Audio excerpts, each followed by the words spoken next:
कारण तेव्हा पंकजा मुंडे आणि धनंजय मुंडे हे विरोधात होते. धनंजय मुंडे माझ्या घरी आले पंकजा मुंडेंच्या फाईल्स घेऊन आणि मी त्यांच्या विरुद्ध लढावं असं त्यांना वाटत होतं. यामध्ये एक असं दिसतंय स्पष्टपणे की राजेंद्र घनवट यांनी काही पुरावे पेपर्स तुमच्याकडे पाठवले होते जे पंकजा मुंडे यांच्या विरोधातल्या फाईल्स होत्या. त्यामुळे राजेंद्र घनवटच्या माध्यमातून धनंजय मुंडे हे पंकजाताईंच्या विरोधामध्ये काही खुलासे करू इच्छितात का, असा सवाल या निमित्तानं नाही. पण ते त्याच्यासाठी माझ्या घरी आले होते कारण तेव्हा पंकजा मुंडे आणि धनंजय मुंडे हे विरोधात होते. म्हणून धनंजय मुंडे माझ्या घरी आले पंकजा मुंडेंच्या फाईल्स घेऊन आणि मी त्यांच्या विरुद्ध लढावं असं त्यांना वाटत होतं. पण त्यांना मी स्पष्टपणे जेव्हा सांगितलं की मी असं कधीही लढत नाही, त्यांनी त्यांच्या फाईल्स ठेवून गेले पण त्याच्यावर मी कधीही बोलले नाही. कारण हे लढणं अशा कोणाच्या दिलेल्या फाईल्सवर हे मी आज तगायत कधी केलं नाही आणि करणारही नाही.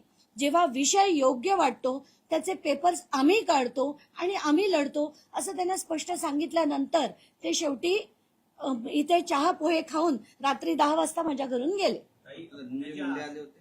धनंजय मुंडे आणि तेजस ठक्कर हे दोघेही माझ्या घरी आले होते. एक प्रकारची सुपारी होती पंकजाताई मुंडे यांच्या विरोधातली, ते देण्याचा प्रयत्न त्यांनी नक्कीच केला पण ते घेत नाही हे त्यांना कदाचित कल्पना नसेल. पुण्याच्या आसपास आपण बघताय किंवा एकंदरीत बीडमध्ये भाव जमिनींना सोन्याचा आलेला आहे. त्या अनुषंगानं या एकंदरीतच लँड माफिया तयार होणं मग त्याच्या मार्फत दहशत पसरवणं आणि आकाला फायदा करून देणं हा हेतू होता काय? नाही, हा आकाचा फायदा आहे.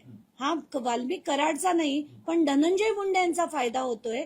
आणि याच्याच मी तुम्हाला तेच म्हटलं की याच्यात राजेंद्र घनवट, पोपट घनवट हे जर थेट त्यांच्या कंपन्यांमध्ये आज तगायत डायरेक्टर्स आहेत, म्हणजे दोनच व्यक्ती आहेत, राजश्री धनंजय मुंडे आणि राजेंद्र पोपट घनवट, हे जर असतील तर ते त्यांच्या किती जवळचे आहेत हे मी वेगळं सांगण्याची गरज नक्कीच नाही.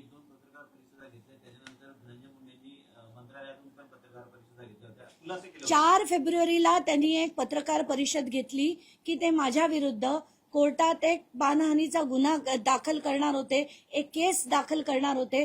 आजपर्यंत मला त्याची नोटीसही आलेली नाही. कारण मी त्यांना कॉन्फिडेंटली सांगितलं होतं की तुम्ही दाखल कराच.